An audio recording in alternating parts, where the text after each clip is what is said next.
Hello বন্ধুরা, সবাই কেমন আছো? আশা করি সবাই ভালো আছো। তো আজকে আমি ভিডিও বানাচ্ছি এথেন নেটওয়ার্ক নিয়ে। তো এথেন নেটওয়ার্ক এরা যা করলো তো করলোই। তো এটা নিয়ে আজকে আমি ভিডিও বানাবো। তো চলুন এথেন নেটওয়ার্কে ঢুকি। তো এথেন নেটওয়ার্কে আমি ঢুকলাম। দেখেন আমার এখানে আমি রিসিভ করলাম। আমি এগুলো রিসিভ করলাম। তো এথেন নেটওয়ার্ক যে এরা এমন করবে এটা আমরা কেউ ভাবতে পারিনি।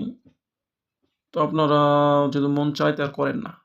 এথেন নেটওয়ার্ক না করাই ভালো। কারণ এটা স্ক্যামের দিকে চলে গেছে। এদের ভাব ভালো না। এরা মনে করেন এদের কোনো কথার মিলই নাই। পুরা ২ নাম্বারি এরা করতেছে আমাদের সাথে। তো যারা এতেন করেন আমার হিসাবে না করাই ভালো। আমিও করব না। আমি আনইনস্টল করে দিব। কারণ এটা করে তো কোনো লাভ নাই। এখান থেকে যদি কয়েন ট্রান্সফার P2P ট্রান্সফার করা গেল নি তাহলে করে লাভ হলো নি। কিন্তু এখান থেকে P2P কোনোভাবেই ট্রান্সফার করা যাচ্ছে না। ট্রান্সফার করতে গেলে এখানে হলো ডায়মন্ড প্যাক কিনতে হবে। তো এই ডায়মন্ড প্যাক কিনতে আইপি নামে আসে এখানে ডায়মন্ড এই যে ডায়মন্ড দেখতে পাচ্ছেন না? এটা কিনতে হবে। তো এটা কিনতে গেলে দেখেন কত ডলার লাগবে $৩৩০। তো $৩৩০ খরচ করে এখন আমি কি করব? এই ১৫৪ ATS কয়েন ছেড়ে দেবো। মানে আমরা বোকা, তাই না?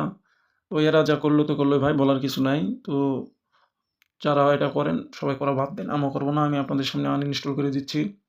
এটা আর করার কোনো দরকার নেই। এটা না করাই ভালো। এটা একবারে ডিলিট করে দেন সবাই। রিপোর্ট মেরে ডিলিট করে দিবেন। সবাই প্লে স্টোরে যাবেন, যায়ে রিপোর্ট মেরে তারপর আনইনস্টল করে দিবেন।